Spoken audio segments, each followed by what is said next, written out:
సాధన ఉద్యమంలో అత్యంత కీలక పాత్ర పోషించినటువంటి న్యాయవాదులు గల్లీ కోర్టు నుంచి ఢిల్లీ కోర్టు దాకా ఉద్యమం చేసిరు న్యాయవాదుల అధ్యక్ష. ఎవరికైనా ఈ రాష్ట్రంలో ఈ దేశంలో అన్యాయం జరిగితే మరి వారు కోర్టుకెళ్తారు అధ్యక్ష.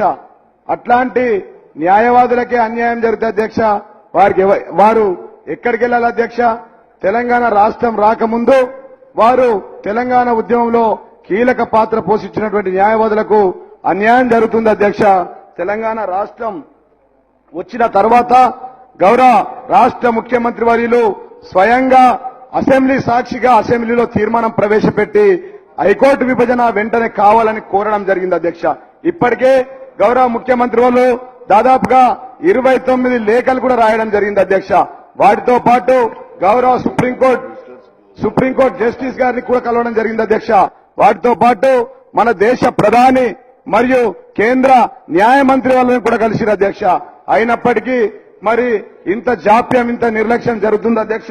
వాటితో పాటు ఈ రోజు నిన్న గత సంవత్సరం పార్లమెంట్ లో కూడా మన ఎంపీలు హైకోర్టు విభజన వెంటనే జరగాలి, నిజంగా మన న్యాయవాదులకు మన అన్నదమ్ములకు చాలా అన్యాయం జరుగుతుందని చెప్పడం జరిగింది అధ్యక్ష. నిన్న కూడా పార్లమెంటులో మన జితేందర్ రెడ్డి గారు చాలా స్పష్టంగా హైకోర్టు విభజన వెంటనే జరగాలని చెప్పి కూడా అంశాన్ని లేవనెత్తారు అధ్యక్ష.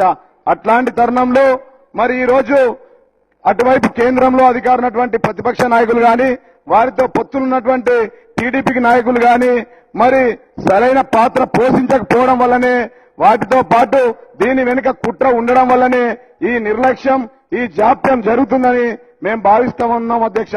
కాబట్టి మరి ఈ నిర్లక్ష్యానికి కారకులెవరు, ఈ కుట్రకు కారకులెవరో తెలుపవలసిందిగా మేము మంత్రివర్యులను ఈ సందర్భంగా సభాధ్యక్షుల ద్వారా కోరుతున్నాం అధ్యక్ష.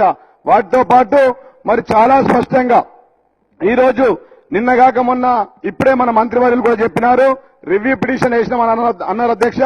ఆ రివ్యూ పిటిషన్ లో ఏం పేర్కొన్నారో కూడా చాలా స్పష్టంగా తెలియజేస్తూ అర్జెంట్ గా ఆ న్యాయవాదులకు న్యాయం జరగాలంటే, నిజంగా తెలంగాణ ఉద్యమంలో కీలక పాత్ర పోషించినటువంటి న్యాయవాదులు నష్టపోకుండా ఉండాలంటే హైకోర్టు విభజన జరగాల్సిందిగా మేము ఆ జరగడానికి ప్రయత్నాలు ఏ విధంగా జరుగుతున్నాయో తెలియవలసిందిగా మంత్రి వారిని కోరుతా ఉన్నాం అధ్యక్ష.